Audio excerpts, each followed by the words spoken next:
বাংলাদেশ দলটা আরসিবির মতো হয়ে গেছে, কারণ যে কামব্যাক করে সেই খেলছে। বলতে চাচ্ছিলাম যে মেহেদী হাসান মিরাজ কি আসলে ক্যাপ্টেন কোটায় খেলছেন কিনা। নেইমারকে অনেকেই বলছে যে নেইমার হচ্ছে যে তাকে মার্কেটিং এর জন্য রাখা হয়েছে, আসলে কিন্তু না ভাই, নেইমার হচ্ছে মনে করেন একটা ইমোশন। দর্শক সকলকে আমন্ত্রণ জানাচ্ছি ফেস দ্য স্পোর্টস এর সাথে রয়েছে আমি কাজী মোহাম্মদ আরাফাত এবং আমার সাথে রয়েছে তানজিমা নরিন। আজকে উপস্থাপনা পাঠটা আমি নিয়েছি, কারণ হচ্ছে গতকালকে বাংলাদেশ এবং অস্ট্রেলিয়ার ম্যাচ গিয়েছে, বাংলাদেশ শেষ মুহূর্তে হাঁটতে হাঁটতে হেরেই গেছে, লাস্টে জয় এসেছিল। তো কালকের ম্যাচটা আপনার এক্সাইটমেন্ট আমি বুঝতে পারছি যে আপনি কেন আজকে উপস্থাপনার পার্টটা আপনি করতে চাচ্ছেন, সমস্যা নেই। সবচেয়ে কালকের বিষয়টা হচ্ছে কালকে যখন দেখলাম যে তাসকিন আহমেদ 1 ওভার 21 রান দিল, তখন হচ্ছে ম্যাচটা পুরো হাতছাড়া হয়ে গেছে। কিন্তু তারপর যখন শরীফুল আসলো, হাত তখন 9 রানের মতো বাকি, 18 বলে 9 রান, তো ভেবেছে ম্যাচ হেরে যাবে। কিন্তু শেষ পর্যন্ত দেখলাম যে শরীফুল ইসলাম এসেই 2টি উইকেট, মুস্তাফিজ ম্যাচের মোড় ঘুরিয়ে দিল, পুরোপুরি ম্যাচের মোড় ঘুরে যায়। এবং তারপরে কিন্তু বাংলাদেশ শেষ পর্যন্ত ব্যাড লাক বলা চলে, অস্ট্রেলিয়া 1 উইকেটে জয়লাভ করে। মানে ক্রিকেট যে একটা আনপ্রেডিক্টেবল বিষয়, সেটা কালকে একদম প্রমাণিত। হ্যাঁ, আমি মাঝে মাঝে একটা কথা বিশ্বাস করি, কথাটা হচ্ছে যে ক্রিকেট গোল বলের খেলা। গোল বল কখনো ইনসুইং, কখনো আউটসুইং, কখনো বাউন্সার, আবার কখনো ইয়র্কারও পড়ে। আর সেই বলটাই যখন ব্যাটের মাঝখানে লাগে তখন 4 কিংবা 6 হতেই পারে। তো এটাই আনএক্সপেক্টেড খেলা। তো সব বিষয় একটাই যে মোসাদ্দেকের প্রত্যাবর্তনটা কিরকম দেখলেন, আবার কারণ তিনি কিন্তু সবচেয়ে ভালো ছিলেন না, হঠাৎ করে কামব্যাক করেছেন এবং তারপরে কিন্তু দুর্দান্ত 2টি 50। কি মনে হয়? হ্যাঁ, তার প্রত্যাবর্তন তো আসলে খুবই আশাজনক এবং সামনেও তার উপরে আসলে ভরসা করতে পারে বাংলাদেশ টিম বেশ ভালোভাবে, এটাই উনি প্রমাণ করলেন।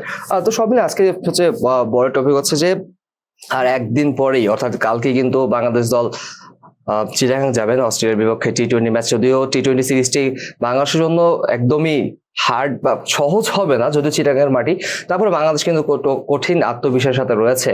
এবং তার পরবর্তীতে আমরা যা দেখলাম যে এবার যে খেলা দেখালেন নাহিদ রানা, মোস্তাফিজুর রহমান, তাসকিন আহমেদ, যদিও শেষ ম্যাচে তাসকিন আহমেদ কিছুটা ক্রুসে ছিলেন।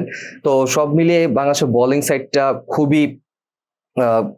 খুবই আনপ্রেডিক্টেবল একটি বোলিং সাইড এবং ইন্টারন্যাশনাল মানে একটি বোলিং লাইভ আমরা দেখতে পাচ্ছি। বাংলাদেশের ব্যাটসম্যানরাও দেখতে পাচ্ছি বাংলাদেশের ব্যাটসম্যানরা খুব ভালো করছেন। কিন্তু সবার একটা প্রশ্ন মেহেদী হাসান মিরাজকে নিয়ে, তিনি হয়তো কিছু ছন্দে নেই। মেহেদী হাসান মিরাজকে আপনি কিছুটা বলতে চাচ্ছিলেন ছোড় একদিক দিয়ে। বলতে চাচ্ছিলাম যে মেহেদী হাসান মিরাজ কি আসলে ক্যাপ্টেন কোটায় খেলছেন কিনা। আসলে এটা বলাটা টু মাচ ডিফিকাল্ট বলা যায়, কারণ দ্বিতীয় ওডিআই ম্যাচে যখন সিরিজ নির্ধারণী ম্যাচটা ছিল, তখন কিন্তু শেষ মুহূর্তে মেহেদী হাসান মিরাজের মাথায় বল লাগে এবং তারপরেও তিনি তিনি মাঠে লুটিয়ে পড়েন, বমিও করেন। তারপরেও কিন্তু তিনি শেষ পর্যন্ত খেলা চালিয়ে গেছেন এবং শেষ পরে কিন্তু তিনি 6 মিনিট বাংলাদেশের ম্যাচ জিতিয়েছেন। তো আরো কিছু আপস এন্ড ডাউনস রয়েছে। কেউ বলছে মোসাদ্দেক হোসেন এন্টারের পর হয়তো বা মেহেদী ম্যাচ কিছুটা ব্যাকফুটে চলে গিয়েছে বা এরকম কিছু, হয়তো বা এরকম কিছু না। আবার অনেকের চোখে হচ্ছে মেহেদী হাসান মিরাজ কিছু ভালো সময় তিনি বোলিং করতে আসেন। অনেকে এটাই মনে করছেন যে তার যাতে তার ইকোনমিটা ভালো থাকে, সে সময় উইকেটটা তুলতে পারেন। তো সবকিছু এটা ক্রিকেটের মধ্যে পড়ে। তো হয়তো বা মেহেদী মিরাজ কিছুটা সময় দেওয়া উচিত তাকে, যদিও তিনি পরপর টানা সিরিজ জিতিয়ে যাচ্ছেন অ্যাজ এ ক্যাপ্টেন হিসেবে। তো পাশাপাশি বোলিং ব্যাটিংও তিনি খুব ভালো করছেন, বলা যায় না। প্রশংসা করেছেন শরীফুল গতকালকে ম্যাচটা, যেটা একটা ছোট্টখাটো একটা ফান ফ্যাক্ট বলি অস্ট্রেলিয়া সিরিজকে নিয়ে। অস্ট্রেলিয়া সিরিজের আগে হয়তো হোমওয়ার্ক তো করে থাকে সবাই, প্রতিটা দল টিমের আগে। তো আমার যেটা মনে হয় অস্ট্রেলিয়া দল প্রথম ম্যাচের আগে তারা হোমওয়ার্ক করেছিল তাসকিন এবং মুস্তাফিজকে নিয়ে। তাদের প্রশ্ন এসেছে নাহিদ রানা এবং পরবর্তী ম্যাচে আউট অফ সিলেবাস কোশ্চেন আসছে। আর তার পরবর্তী ম্যাচে তারা হয়তো নাহিদ রানাকে কোশ্চেন করছিল বা রিসার্চ করে নাহিদ রানা কিভাবে নাহিদ রানা ফেস করবে। তার পরবর্তী ম্যাচে প্রথম 2 ওভারে তাসকিন এবং মুস্তাফিজ ইকুয়াল টু 0 for 3। অস্ট্রেলিয়ার ইতিহাসে 1026 ম্যাচে অস্ট্রেলিয়ার প্রথমবার জীবনে তার হচ্ছে তিনি 0 রানে 3 উইকেট হারায় অস্ট্রেলিয়ার, মানে মাইটি অস্ট্রেলিয়া দল। সেখান থেকে আমরা দেখতে পাই যে 6 উইকেট 60 বা 70 রানের মধ্যে অস্ট্রেলিয়া 6 উইকেট চলে যায়। তারপরেও কিন্তু অস্ট্রেলিয়া যে একটা বড় দল তার প্রমাণ কিন্তু তারা রেখেছে। তার ঠিক পর্যন্ত যারা 2জন ব্যাটসম্যান টিকে গিয়েছিল তারা কিন্তু একদম 160 পর্যন্ত রানটা নিয়ে গেছে। আরেকটা কথা বলতে চাই আপনাকে, মোস্তাফিজুর রহমান কিন্তু দ্বিতীয় ওডিআই ম্যাচে কিছু কথা বলেছেন যে আমরা যদি নিজেদেরকে বড় দল হিসাবে বিবেচনা করতে চাই তাহলে কিন্তু অবশ্যই আমাদেরকে ব্যাটিংটা ঠিকঠাক করতে হবে। মোস্তাফিজ প্রশ্ন করেছেন আমি কেন ব্যাটিং করতে যাবো, অর্থাৎ মোস্তাফিজ তাসকিন কেন ব্যাটিং করতে তাকে যাবে, কেন নামতে হবে, তাদের কেন এই নামতে পর্যন্ত কেন খেলা যাবে, হ্যাঁ তার আগে। তো এই যে বিষয়টা হচ্ছে বড় দল হতে হলে মাইন্ডসেটও বড় করতে হবে, সব দিক দিয়ে কি করতে হবে। শরীফুল ইসলাম নাহিদ রানা খেলার কথা ছিল, শরীফুল ইসলাম খেলানো হয়েছে কারণ একটা ওয়ার্কলোড ম্যানেজমেন্ট রয়েছে, সামনে টি-20 আছে, অস্ট্রেলিয়া গেছে, তারপর জিম্বাবুয়ে সিরিজ আছে, তারপর আবার অস্ট্রেলিয়ার মাটিতে Test টেস্ট match রয়েছে। তো সব মিলে একটা লম্বা একটা সফর, তো তাকে যদি বিশ্রাম না দিই, আনফর্চুনেটলি তিনি যদি ইনজুরিতে পড়েন তখন বাংলাদেশের ব্যাকআপ হিসাবে কি আসবে। তবে একটা বিষয় হচ্ছে বাংলাদেশে বর্তমানে একটা আমার সাংবাদিক বন্ধু বলছে বাংলাদেশ দলটা আরসিবির মতো হয়ে গেছে, কারণ যে কামব্যাক করে সেই খেলছে, মানে যে যাকে বেঞ্চ থেকে ওঠেন সে। সৌম্য সরকারকে দেখেন দ্বিতীয় ওয়ানডেতে সাইফ হাসানকে বসে সৌম্য সরকার সুযোগ দেওয়া হলো, ভালো খেলেছেন, পরের ম্যাচও ভালো খেলেছেন, আনফর্চুনেটলি আউট হয়ে গেছেন। তো এই যে প্রত্যাবর্তন গুলো চলছে, আবার নাহিদ তাহলে কি মানে তার মানে কি কাউকে যদি আমি ভালো পারফরমেন্স করাতে চাই বা কারো কাছ থেকে ভালো পারফরমেন্স এক্সপেক্ট করি, তাকে আমার বেঞ্চে বসাতে হবে আগে, তারপর এরকম কিছু না, বাট যে সুযোগ পাচ্ছে সেই কিন্তু বাজিমাত করে দিচ্ছে। আমরা দেখলাম যে মোসাদ্দেক হোসেন সুযোগ পেল আফিফ হোসেন ধ্রুবর জায়গায়, তিনি কিন্তু 3টা ম্যাচ অসাধারণভাবে খেলেছেন। আমরা নাম্বার 7-এ একটা অলরাউন্ডারকে আমরা মিস করছিলাম, নাম্বার 7-এ খেলার মতো, যে কিনা ক্রুশিয়াল মোমেন্টে 2 থেকে 3টে উইকেট পাবে এবং পাশাপাশি তিনি একটা ম্যাচ উইনিং নক খেলতে পারবে 30-40 রানের। লিটন কুমার দাস কিন্তু শেষ টি-20 সিরিজে তিনি এই কথা বলছেন যে আমার একটা নাম্বার 7 দরকার। তো সেই নাম্বার 7 হয়তো মোসাদ্দেক একটা গ্রেট চয়েস হতে পারে। এবং তাওহিদ হৃদয়কে আমরা সবসময় কেন জানি আমরা ভুলে যাই, এত প্রত্যাবর্তনের মাঝে তাওহিদ হৃদয়কে ভুলে যাই। তাওহিদ হৃদয় কিন্তু যে 36 লক্ষ টাকার গাড়ি, তাওহিদ হৃদয় কিন্তু সেই 36 লক্ষ টাকার গাড়ি পেয়েছেন। এবং গাড়ি পাওয়া তো সবচেয়ে মজার বিষয়, তিনি একটি পোস্ট করেছেন যে মা তোমার জন্য একটা গাড়ি, হ্যাঁ মা তোমার জন্য আমি একটা গাড়ি কিনতে চেয়েছিলাম, এবারে তারপরে গাড়িটা পেয়ে গেলাম। অবাক না? হয়তো তার মার দোয়া রয়েছিল, তাওহিদ হৃদয়ের কথা আমরা অসুস্থ, ক্যান্সার অসুস্থ তিনি।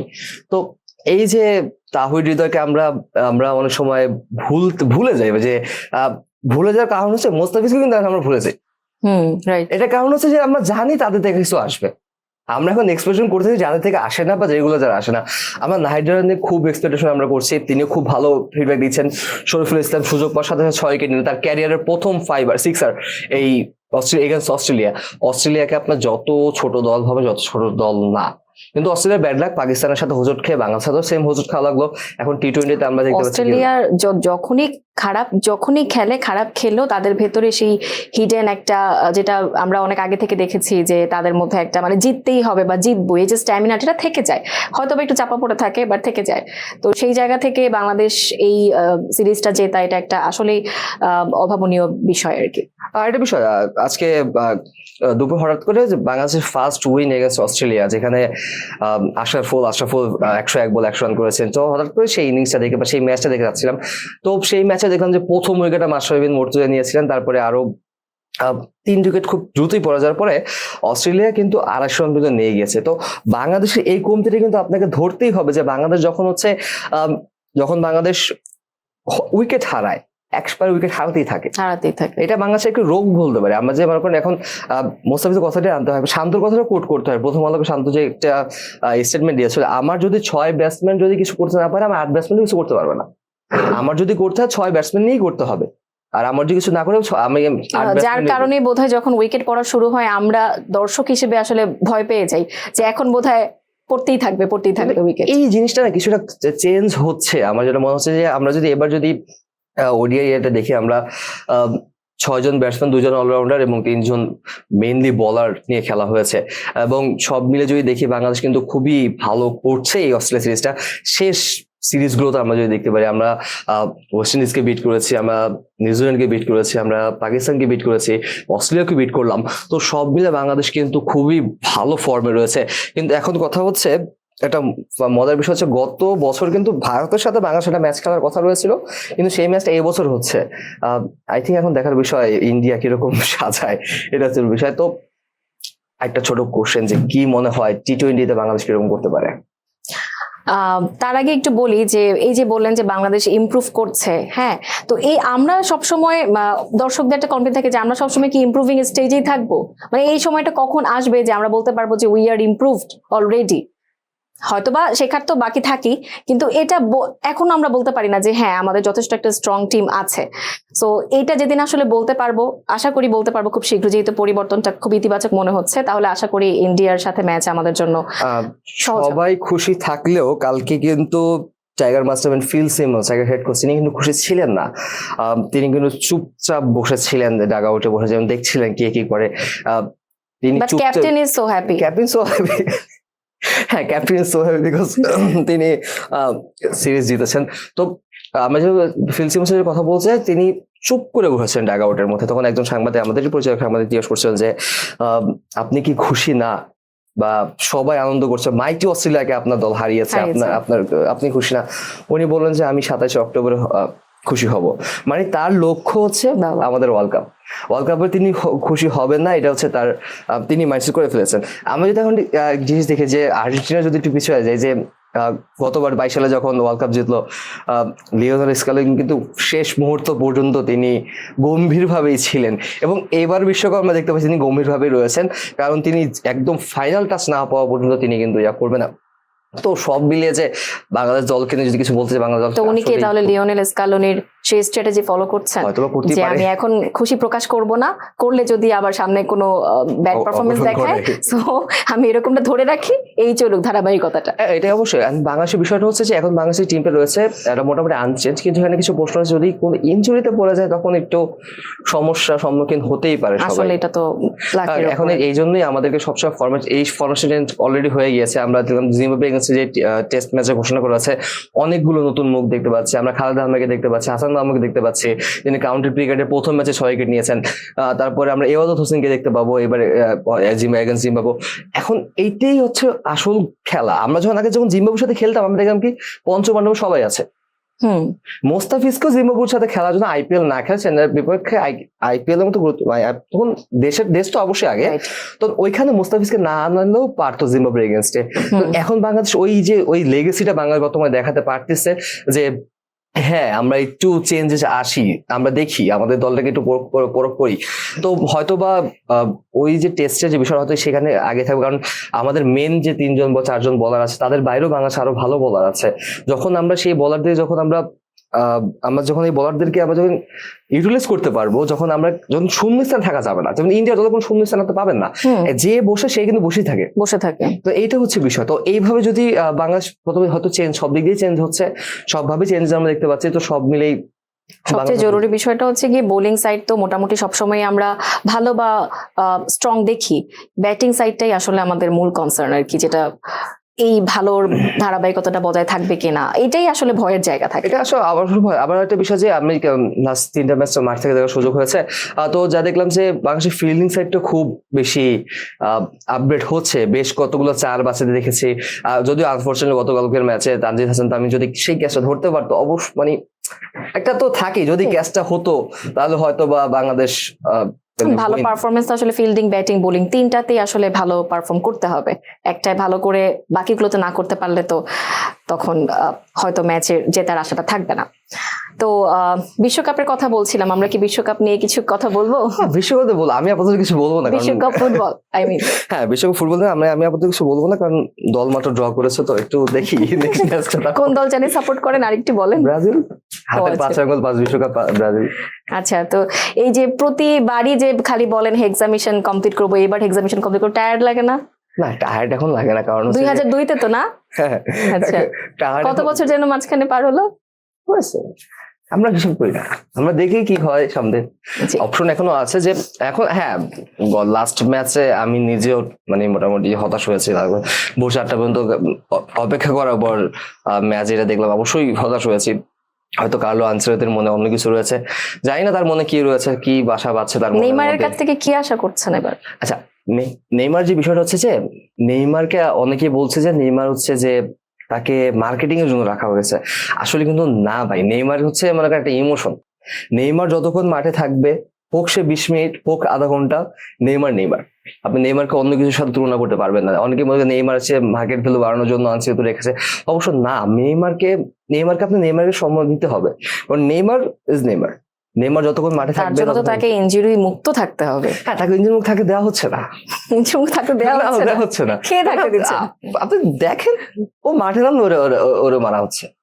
যাই হোক, আপনাদের মেসির খেলা গতকাল এই মানে পৃথিবীর সমস্ত এই ফুটবল টিমের মধ্যে একমাত্র নেইমারই আছে যে এতই দুরন্ত খেলে যে তাকে বারবার ইচ্ছাকৃতভাবে ইনজুরি করে ফেলতে হয়, না হলে বাকি সব দল রিস্কে থেকে যাবে, এরকম কিছু। আপনার কথা আপনার উত্তর পেয়ে গেছি।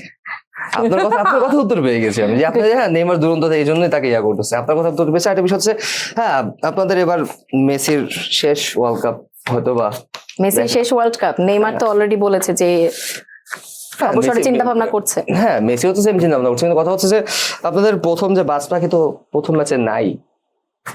সে পুরনো কাসন্দি নিয়ে ঘাটাঘাটি কে করে ভাই আজকাল? আপনাদের গোলকিপার আপনি লেটেস্ট যেগুলো ঘটেছে সেগুলোর উপরে কথা বলেন, আমরা তো লাস্ট বারই নিলাম। ও বাই দ্য ওয়ে, আমি আর্জেন্টিনা সাপোর্টার, যদি আমার কথা এতক্ষণ বোঝা না গিয়ে থাকে তাহলে এখন বললাম আর কি। সো আমাদের মধ্যে তো ওই ইয়াটা আছে যে আগের বার জিতেছি, ওই স্ট্যামিনাটা কিন্তু আছে।